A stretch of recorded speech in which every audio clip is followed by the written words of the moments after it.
PM Kisan డబ్బులపై good news చెప్పింది కేంద్ర సర్కార్. దసరా పండుగకు ముందే పీఎం కిసాన్ పథకం 18వ విడత డబ్బులు వేయనుంది. అక్టోబర్ 5న రైతుల ఖాతాల్లో పైసలు జమ చేయనున్నట్టు తెలిపింది. ఆ రోజు ప్రధాని నరేంద్ర మోదీ చేతుల మీదుగా డబ్బులు రిలీజ్ చేయనున్నారు. ఆలోపు రైతుల బ్యాంక్ అకౌంట్కు ఆధార్ లింక్, ఈకేవైసీ పూర్తయ్యేలా చూడాలని కోరింది కేంద్రం.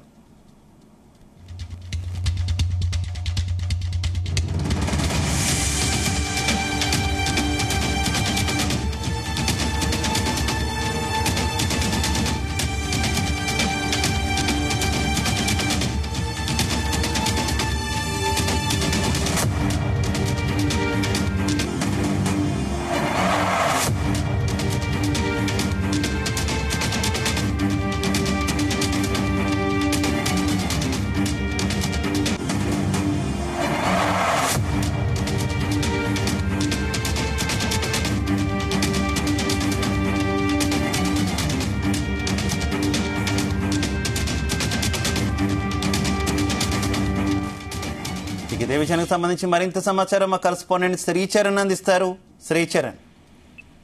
శివ, పీఎం కిసాన్ డబ్బులపై ప్రభుత్వం ఒక గుడ్ న్యూస్ చెప్పింది. కేంద్ర సర్కార్ దసరా పండుగకు ముందే పీఎం కిసాన్ పథకం 18వ విడత డబ్బులు వేయనుంది. అక్టోబర్ 5న రైతుల ఖాతాల్లో బెనిఫిషియరీ అకౌంట్స్ లో కూడా జమ చేయనున్నట్లు కూడా తెలిపింది.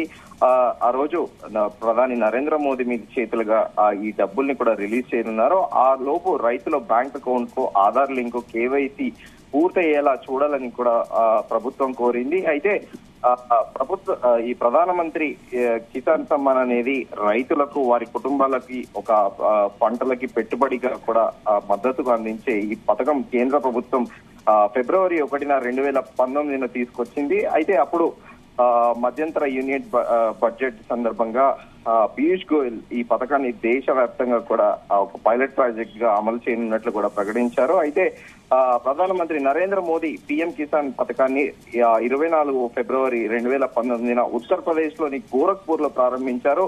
ఈ పథకం కింద చిన్న సన్నకారు రైతులందరికీ సంవత్సరానికి 6,000 ఆదాయ అంటే పెట్టుబడిగా రూపేణా కానీ ఇలా 3 విడతలుగా కూడా 6,000 చొప్పున కూడా అందించబడుతుంది. అది నేరుగా వారి బ్యాంకు ఖాతాలో కూడా జమ చేయబడుతుంది అని కూడా ప్రధానమంత్రి ఆ రోజు ఉత్తరప్రదేశ్ లో జరిగిన కార్యక్రమంలో కూడా పేర్కొన్న విషయం తెలిసిందే. ఈ పథకం, ఈ స్కీమ్ కోసము గవర్నమెంట్ ఆఫ్ ఇండియా మొత్తం వార్షిక వ్యయం 75,000 కోట్లుగా కూడా అప్పుడు 2019లో అంచనా వేయబడింది. దీనికి ఓవరాల్ గా కూడా ప్రతి స్టేట్ లో కూడా కంట్రీ వైడ్ కూడా దీనికి స్క్రూటినీ చేస్తారు. స్క్రూటినీ చేశాక కూడా ఆ బెనిఫిషియరీ రైతులు ఎవరైతే ఉన్నారో వారందరికీ కూడా ఈ పీఎం కిసాన్ కి సంబంధించిన ఈ బెనిఫిషియరీ అనేది కూడా వారి ఖాతాలో జమ చేయబడుతుంది. అలాగే స్టేట్ గవర్నమెంట్ లో దేశంలో ఉన్న అన్ని రాష్ట్రాల్లో ఉన్న రైతులందరినీ కూడా ఈ పీఎం కిసాన్ కింద ఉన్న గైడ్ లైన్స్ కింద ఎవరైతే వస్తారో ఆ అర్హులందరికీ కూడా దేశవ్యాప్తంగా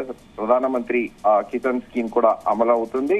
వారందరికీ కూడా ముందుగా అనుకున్నట్టు 6,000 రూపాయలు మొత్తం ఎంటైర్ ఇయర్ లో 3 phases లో కూడా వాళ్ళకి వారి అకౌంట్ లో కూడా పడతాయి. అయితే ఓవరాల్ గా దేశవ్యాప్తంగా కూడా దాదాపు 14,50,00,000 మంది లబ్ధిదారులు ఉన్నారని కూడా గవర్నమెంట్ అంచనా వేసింది.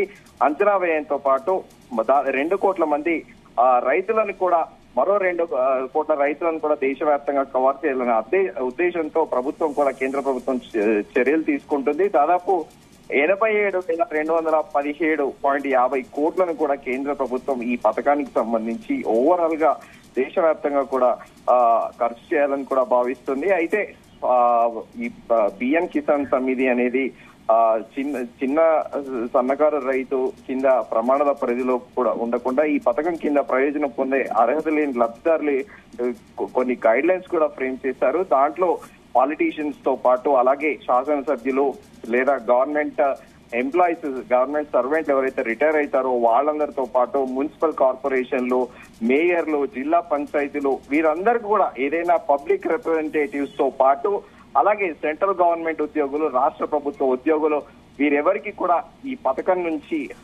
అర్హులు కాదంటూ కూడా గైడ్ లైన్స్ ఫ్రేమ్ చేసి నిజమైన నిక్కారస్తైన రైతు ఎవరైతే ఉంటారో వారికి పెట్టుబడి రూపేణ ఈ పంట సహాయానికి కూడా ఈ పీఎం కిసాన్ సమ్మాన్ నిధి పథకాన్ని కూడా 2019లో కేంద్ర ప్రభుత్వం ఇంట్రడ్యూస్ చేసింది. శివ.